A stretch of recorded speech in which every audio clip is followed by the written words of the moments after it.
Hello YouTube, this is Try Cornwich.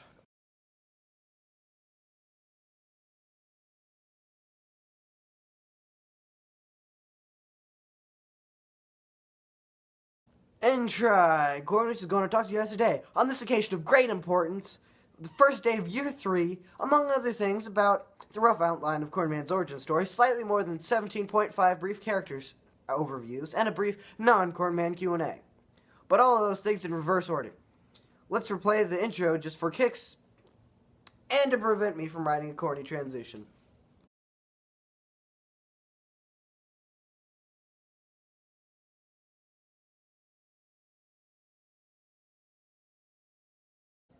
To start, just like I said, 3 quick Q&A items to get out there before getting into the meat and potatoes of this video. Question number 1. A vehicle asks, CornMan's father, Popcorn, CornMan's pet corn dog. At this point, I interrupt myself to explain why there is no corn dog. Corn dog would just get in the way. When I would try to write a serious part, I do not trust myself not to make a corny fourth wall joke about corn dog. And as for Popcorn, I had not realized that this was at all funny until I read the comment to make my answer for this Q&A. Just recognizing it had something, then said corn. Then I read the rest of the comment, just like totally ignoring that part. And then he says, CornMan sweetie, caramel corn. I interrupt myself again, real quick. I think you may have overestimated the presence of the word corn in the CornMan's universe, or whatever it is. That's pretty easy to do when I think I haven't given many details about other stuff before. Never mind. I'm not going to finish the rest of the comment. It isn't a question, and it would make no sense without you watching the previous video of mine. Dang, I'm just on question number 2. Skylar asks, what do you use to edit your videos, and do you use a camera or your phone to take the videos? This comment I found hilarious. By the way, iMovie now, but YouTube captured before the video you asked this question, and phone.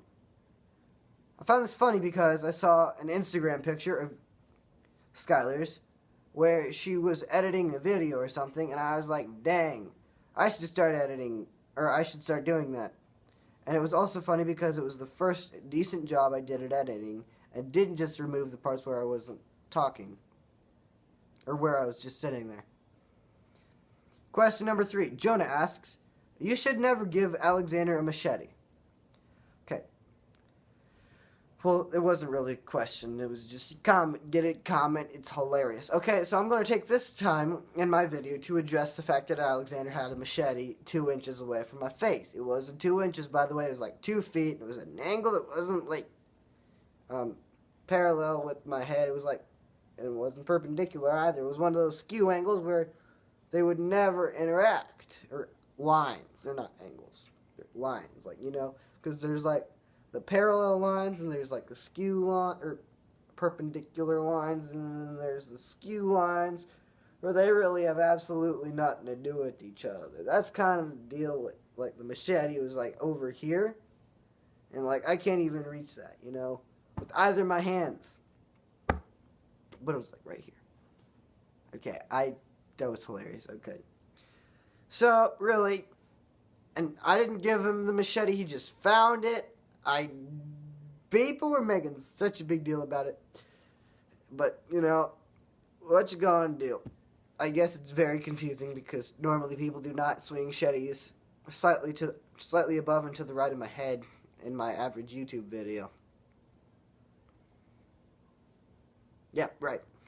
Okay, so, and sorry if I make this part of my video even more obvious that I'm reading a script, but moving on. The moment I've been waiting for. CornMan characters. Slightly more than 17.5, broken into teams. This first team you can see the paper. Okay. The first team I'm going to talk to you guys is CornMan's team. And these characters are organized in alphabetical order. That's how important this was to me. So CornMan is the main guy. And then Dr. Broccoli, or Doc Brock, as I think is hilarious to call him, is the brains. I wasn't going to put him on the team, but there were only three total other three. There were only three guys total. Otherwise, by the way, I could have sworn there were at least five. But what you gonna do, you know? Add a guy that was created with the original trading cards, right? So spoiler alert, two more to go for this team.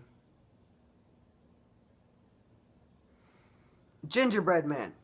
I don't even know. It seemed like an obvious decision at the time. I got to do my own drawing for the common character.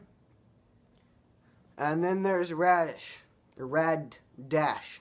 She runs real fast. And then there's the criminal organization Takeout. Crab Rangoon is the leader. Flying Shrimp is the agile one. Orange Chicken is the stupid one. White Rice is the other stupid one.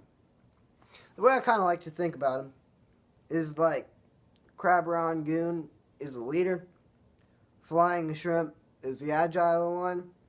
And Orange Chicken and White Rice are a lot like Bebop and Rocksteady. Okay. And then in the comics world, everyone has a teen team.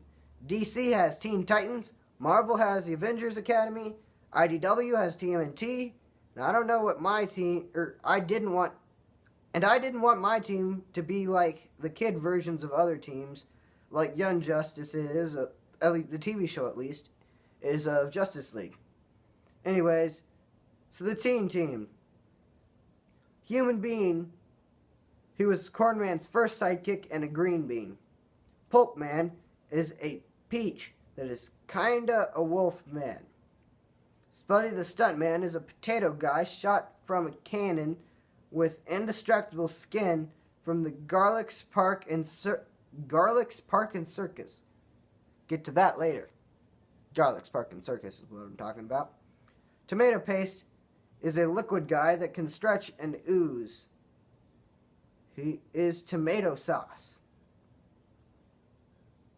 which is the same thing as tomato paste. It's just, you know, tomato paste sounded cooler as a name than tomato sauce, but I actually call it tomato sauce in real life. And then these are characters that are unaffiliated with any of those above teams. Still in alphabetical order, just like all of my other lists so far. Bread King is the ruler of a far-off land, and he is a loaf of bread. Garlic Guy is the owner of an amusement park and a circus. Garlic's Park and Circus. Habanero is a jalapeno that thinks he is a habanero but looks like a carrot. He thinks he can't die because he hasn't already. Jaden O'Banana is a TV news anchor. Mayor Macaroni is the mayor of Casserole City. Oh, by the way, that is the city that CornMan lives in. And Ned Cough Drop is the CEO of a comics company. And by the way, that was 18 guys, which is why I said slightly more than 17 and a half. And why I didn't include this one that I totally would have included otherwise.